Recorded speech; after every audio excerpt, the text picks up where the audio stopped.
day we met. Your eyes so blue, me pressing through. I can't forget the day we met. Your smile so bright, it made me swoon. Our love is like a summer's day, hot and endless in a magic way.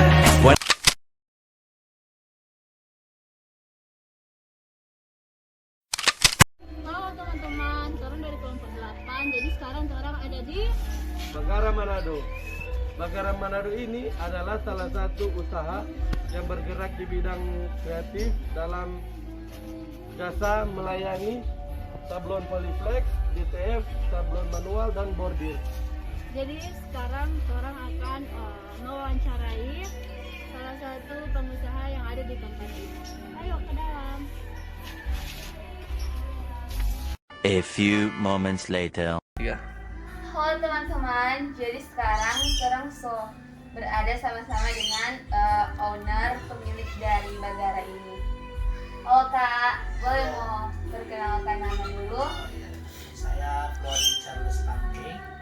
Halo Kak, siapa? Flory Charles Pangking. Glory. Jadi Kak, di sini orang boleh mau bertanya-tanya sedikit tentang Kak punya usaha ini. Boleh. Jadi di sini orang mau tanya, jadi Kak nama ini Bagara. Jadi kenapa sampai Kak pilih nama Bagara? Apa itu ada filosofi atau cuma spontan kasih nama Bagara? Iya. Bagara ini Pak, dulu kan kita orang suka lihat oleh-oleh kan dari Bandung, dari Bali, ada yang namanya jogger itu kan. Nah itu juga kan dia punya desain kaos tuh kayak ngejek gitu kan. Nah, jadi karena saya mau juga ada ikonik dari Manado dan supaya orang tahu kalau Bagara ini memang asli Manado, jadi timbul ide jadi namanya Bagara. Jadi Bagara ini bukan berarti orang mengejek orang begitu, tapi orang ketika menggunakan produk Bagara, orang jadi bangga dan suka bilang ke orang begini, kenapa kita punya lebih gagah dari Bagara gitu. Jadi suka Bagara, no? Jadi yang pertanyaan kedua di sini orang mau tanya, apakah menjadi pengusaha itu merupakan kakak punya pilihan utama begitu dong? Sebenarnya orang nggak tahu tentang perjalanan hidup Kang. Iya. Dulu waktu kita kecil kita suka sekali menjadi dokter, tapi keadaan kan merubah semuanya tuh. Akhirnya kita kuliah di Unpad, ambil fakultas ekonomi, dan mindset waktu itu masih bilang kita mau kerja di perusahaan tambang. Tapi di tengah-tengah perjalanan kuliah justru mindset itu berubah jadi berpikir mau jadi pengusaha aja, karena saat itu juga kita ambil mata kuliah entrepreneur toh, terus kita buat satu bisnis plan atau kalau sekarang mungkin bisnis canvas. Iya, bisnis Ya, canvas. kalau dulu kita pakai bisnis plan, jadi kayak bikin satu makalah banyak begitu, ada latar belakang apa semua. Nah awalnya di situ, terus dosen bilang waktu itu Sir Tony Sweetneu, dia bilang bagus di-apply Jo ini jadi satu bisnis yang real. Akhirnya timbul keinginan buat bikin itu jadi bisnis yang real. Kalau orang boleh tahu apa itu yang menjadi faktor utama jadi pilih jadi seorang pengusaha atau ada faktor-faktor lain? Dengan waktu itu kita punya orang tua susah, maksudnya lagi sakit, jadi kita nggak boleh keluar daerah. Akhirnya kita pikir ya udahlah iseng-iseng buka usaha. Iseng sudah usaha. Ya, tapi gimana ya? Menjadi besar bukan satu kebetulan, ada perjalanan panjang yang orang alami loh. Jadi bukan iseng karena yang penting so ada, bukan. Ketika kita sudah memutuskan untuk usaha, berarti kita fokus sudah di situ. Nah, pertanyaan ketiga dari orang, apakah Kak ada rencana jangka pendek dan juga rencana jangka panjang buat usaha yang so jalankan ini? Nah, kalau jangka pendek ya tentunya usaha ini tetap berdiri gitu kan, mempunyai pelanggan. Tapi kalau untuk jangka panjang, Bagara ini akan jadi batu loncatan buat kita menjadikan bisnis franchise pertama untuk clothing gitu. Jadi mungkin kedepannya akan ada cara cabang-cabang yang punya dana, misalkan mereka punya dana tapi tidak punya ide bisnis, kita mau salurkan ini. Kalau sekarang kan franchise biasanya laundry atau apa ya, makanan, minuman kan. Nah kalau kedepannya Bagara ini bisa kita mau bikin seperti bisnis franchise, jadi ada di mana-mana tapi lain owner. Nah, pertanyaan selanjutnya, siapa nih pelanggan utama yang paling banyak beli di sini kan? Paling banyak bukan beli, paling banyak peminat datang ke order. Karena konsep Bagara dari awal itu adalah pemenuhan kebutuhan dari masalah yang ada kayak komunitas.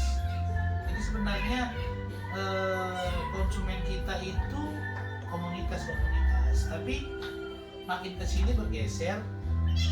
Dan kalau mau bilang pangsa pasarnya tidak semua itu komunitas, ada yang perusahaan membutuhkan jaket atau perusahaan membutuhkan kaos buat acara gathering mereka, itu mereka juga mempercayakan kita. Nah, diantaranya itu Bang Benny yang pusat itu sering banget kita, Hotel Mercure, Hotel Novotel, Hotel NDC, dan ada beberapa hotel lagi, dan juga ada perusahaan-perusahaan seperti bank juga ada, Bank Sulut, Go itu juga termasuk pelanggan kita. Dan kalau untuk setiap hari ya tentunya keluarga kecil yang mau bikin ulang tahun itu ada. Terus ada juga pemuda dan remaja gereja. Nah kan di Manado sini atau Sulut sini kan banyak sekali event-event gereja, apalagi untuk pemuda dan remajanya kan itu sangat banyak masuklah di sini, dan itu juga menjadi sumber pendapatan kita. Jadi target market Kak di sini for komunitas-komunitas kan Ya, Kak? komunitas. Nah, pertanyaan selanjutnya, apakah ada kiat-kiat for mau menarik pelanggan itu, dan bagaimana Kak supaya kiat-kiat apa yang Kak buat supaya mempertahankan Kak punya pelanggan itu? Kalau orang bicara kiat-kiat untuk menarik pelanggan berarti ada apa ya di situ ya? Ada nilai tambah toh buat orang toh atau value added. Nah di sini yang orang bikin adalah one stop service. Artinya mereka itu bisa memberikan konsep saja, nanti orang desainin, atau mereka ada desain orang bikin langsung cetak dan orang antar sampai di orang punya tempat. Nah kadang-kadang kita juga ada program bahwa karena dia punya loyalitas tinggi, nantinya di berikut kita kasih potongan harga seperti itu. Nah Kak, tadi kan ada mention mengenai pelanggan utama. Nah kalau misalnya bicara pelanggan yang baru, atau mungkin orang udah cari-cari baju kok nanda belum dapat atau apa, apakah Kak ada hal apa saja yang boleh menarik pelanggan baru? Media promosi. Kita menggunakan Instagram Ads, Facebook Ads, kadang-kadang kita juga menggunakan influencer yang biasa tuh di apa, kayak meme Manado Saudara itu kan banyak follower tuh di Instagram, kita bayar tuh. Tapi yang paling kerasa itu word of mouth atau mulut ke mulut.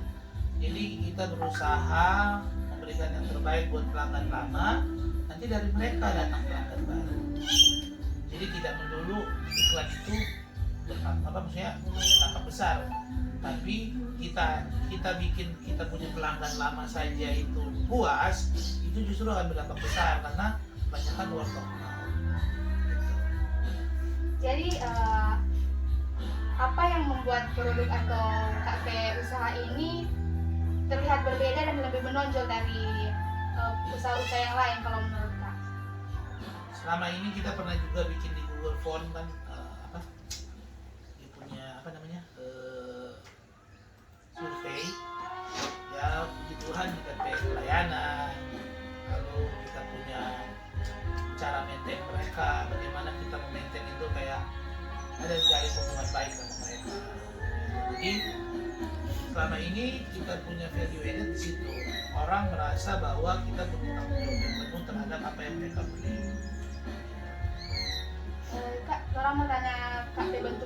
tadi mungkin Kak so ada mention tadi Kak P bentuk promosi yang Kak jalankan. Boleh Kak mau jelaskan ulang? Oh, jadi gini, promosi itu sebenarnya tidak melulu banner, tidak melulu ada kayak baliho di depan, tidak melulu begitu. Itu yang saya bilang tadi bahwa kalau kalian bisa menjaga atau maintain konsumen lama, itu sangat membantu untuk mendapatkan konsumen baru. Kenapa? Karena dari mereka lah timbul referensi buat teman-teman mereka. Saya berapa kali dapat pelanggan, saya nggak tahu dari mana dia WA, tiba-tiba dia bilang, kita kok dapat referensi dari ini. Iya, padahal dia udah 3 tahun yang lalu udah order sama kita. Jadi dia bilang, oh kita kok ada order kan. Jadi penting sekali orang menjaga pelanggan lama. Itu sangat penting karena kalau kita memang sih promosi besar-besaran itu penting, tapi kan kita butuh data biaya. Yang paling murah itu orang jaga orang konsumen lama, biarkan mereka yang berbicara. Mouth of mouth kan Kak. Oke Kak. Dari mulut ke telinga bukan mulut ke mulut. Oh iya. Word of mouth kan mulut ke telinga didengar, bukan mulut ke mulut. Beda arti kan. Nah Kak, sampai sekarang ini apakah pernah ada keluhan dari pelanggan? Kan namanya kita berusaha, namanya keluhan pasti ada. Karena kita nggak bisa mau mikir nih pelanggan mau. Orang bisa ukur DP mau, tapi kan kadang-kadang orang mendapatkan psikologi yang misalkan begini, dia lagi nggak mood nih hari ini, tiba-tiba dia cuma lihat mungkin kesalahan yang pernah, mungkin ini produk dulu bikin begini, tapi karena DP mood lagi nggak bagus dia semua cari salah lagi. Pasti ada, tetap ada yang namanya komplain, dan itu memang justru jadi orang punya kayak orang punya pembelajaran, Jadi kadang ketemu konsumen begini, tapi itu nggak bisa dihindari. Setiap hari pasti ada. Namanya orang usaha pasti ada. Oke. Pertanyaan selanjutnya Kak, dari tuh teknik promosi tadi yang Kak jelaskan tadi, apakah efektif dilakukan? Kita rasa paling efektif itu maintain pelanggan lama. Itu sangat efektif. Jadi begini, kita punya kontak di WhatsApp, kontak itu ada 2.000 orang pakai WhatsApp kontak. Dari 2.000 orang ini kita berharap semua ini save kita punya nomor juga. Artinya ketika orang dua bagus save, ketika orang story kan muncul pada orang dong. Nah dari 2.000 ini kita target jangkauan setiap hari 100. Tapi lebih lah, kalau 2.000 biasanya 200-300. Dari 100 yang jangkau ini, kita cuma berharap 20 yang bertanya feedback ke kita untuk sampai produk. Satu hari dari 20 ini kita berharap cuma 5 yang membeli atau closing. Jadi kalau kita cuma dapat 5 setiap hari kan, kalau 20 hari kerja sudah 100 setiap bulan. Sudah lumayan. Itu kan satu konsumen belum tentu dia beli satu. Bisa saja beli 5, 10, 20, 30, bahkan ratusan. Tapi dalam mindset saya harus punya pelanggan setiap hari dengan cara WA story saja, nggak perlu yang lain. Karena kita rasa kita punya kekuatan situ saja. Itu yang paling murah loh. Kalau orang mau Facebook Ads pasti bayar, Instagram Ads pasti bayar. Pakai influencer juga pernah bayar. Influencer paling pernah bayar. Setiap sekali itu kali posting itu bisa 100.000, kan juga lumayan. Jadi Kak, kalau misalnya di sini kalau misalnya membawa pesanan itu ada minimal pemesanan, misalnya minimal 1 lusin. Karena kita punya target adalah family dan komunitas, kita juga punya retail, maksudnya bisa satuan. Tapi harganya tentu beda antara satuan dan lusinan beda. Kita bisa terima satuan. Nah, Kak, pertanyaan selanjutnya, Kak kan udah buka usaha ini sudah di tahun berapa kalau boleh tahu? Nah, usaha ini sebenarnya dari 2011 ketika kita 2 bulan sebelum kita lulus kuliah. Tapi sempat bangkrut 2015. Jangan pikir besar ini, tetap ada kegagalan. Bukan berarti kegagalan itu wajib orang dapat, tapi memang siklusnya ketika orang lupa diri pasti akan gagal. Jadi kita pernah gagal 2015, 2017 kita bangkit lagi. Jadi apakah ada pendapatan selain di sini, selain Kak bekerja di sini? Ya kalau untuk sekarang sih kita ada pendapatan ya dari Dari sini sini? loh. Oh. Cuman karena kita kan belum ada tabungan, jadi kadang-kadang kita instrumen investasi ada loh kayak di emas. Adalah pokoknya gitu. Selanjutnya boleh minta tolong Kak jabarkan proses bisnis yang Kak punya atau hal-hal penting apa saja yang ada dalam proses tersebut yang menjadi KP fokus. Oh iya. Jadi di sini KP fokus adalah ketersediaan bahan baku, terus kualitas dari bahan baku itu, logistik dari bahan baku, logistik kalau dengan produksi itu. Jadi pertama yang kita lihat adalah bahan baku berkualitas dari mana orang dapat. Biasanya kita ambil dari Bandung. Setelah kita dapat bahan kualitas bagus, baru kita produksi. Dalam produksi orang mempertimbangkan juga kemauan konsumen. Jadi orang lihat dulu, dia punya WA ini nih, misalkan pesanannya apa nih? Oh iya detailnya begini, oke orang itu. Setelah orang Iko, kalau dia di atas 2 lusin biasanya kita kasih sampel, kita foto, kalau dia bilang langsung begini, kalau dia so oke baru kita jalan.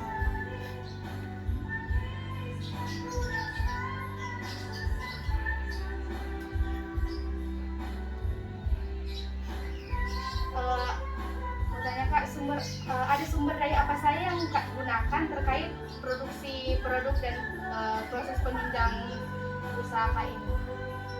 Tentunya ada karyawan, ada material, sumber daya yang memang mendukung jalannya produksi.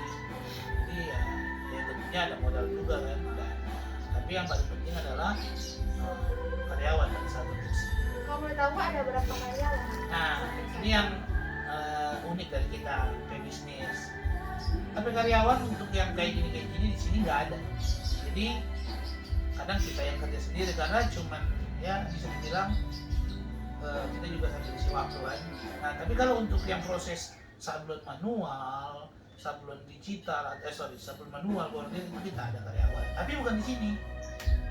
Kita punya kantor lagi, punya tempat produksi lagi di Bandung. Jadi kita karyawan di sana ada 4. Jadi untuk di sini sendiri kita tidak ada. Kenapa? Karena kita pikir selagi kita masih bisa handle, kita handle. Tapi kalau untuk produksi manual, kayak bordir, apa semua kita di Bandung ada orang kerja, tempat kerjanya ada. Jadi Kak, siapa yang menurut Kak rekan kerja yang sangat penting berupa kayak partner kerja atau core partner supplier bagi itu? Apakah ada? Ada, biasanya toko kain, toko alat mesin digital ini. Terus paling penting kalau untuk usaha di sini karena Manado ini sumber daya raw material atau bahan bakunya kurang, paling penting itu logistik, pengiriman barang.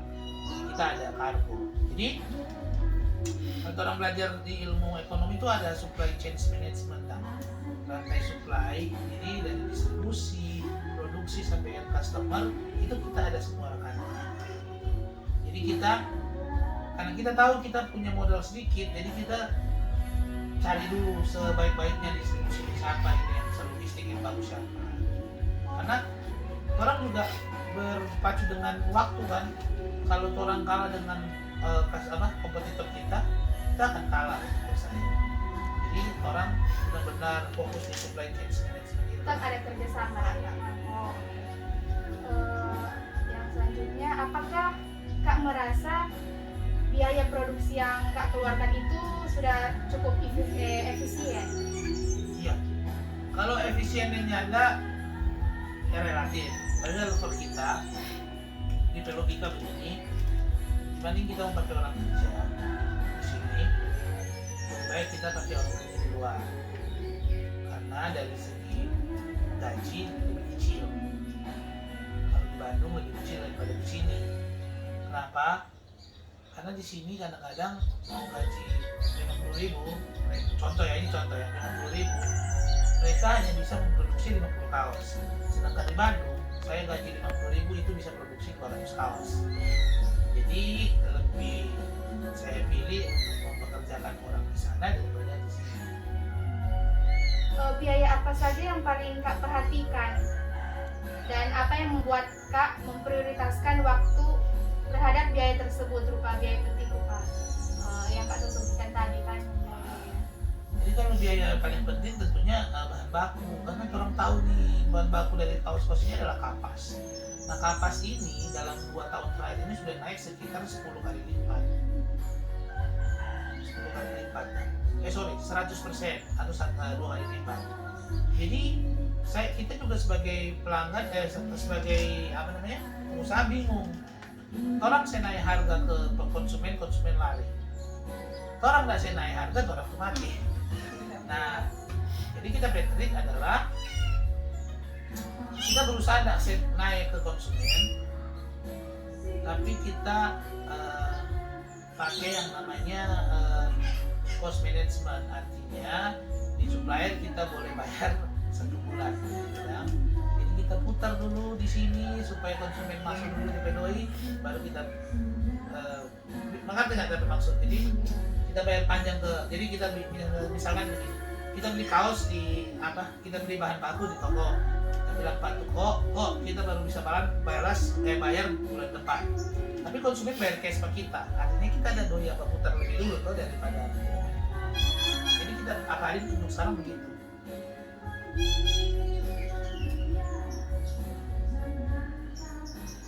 Oh, yang terakhir Kak, Kak kan pasti suka Kak usaha mulai besar kan itu. Apakah Kak ada rencana mau pindah tempat? Itu yang tadi kita Atau- bilang tadi.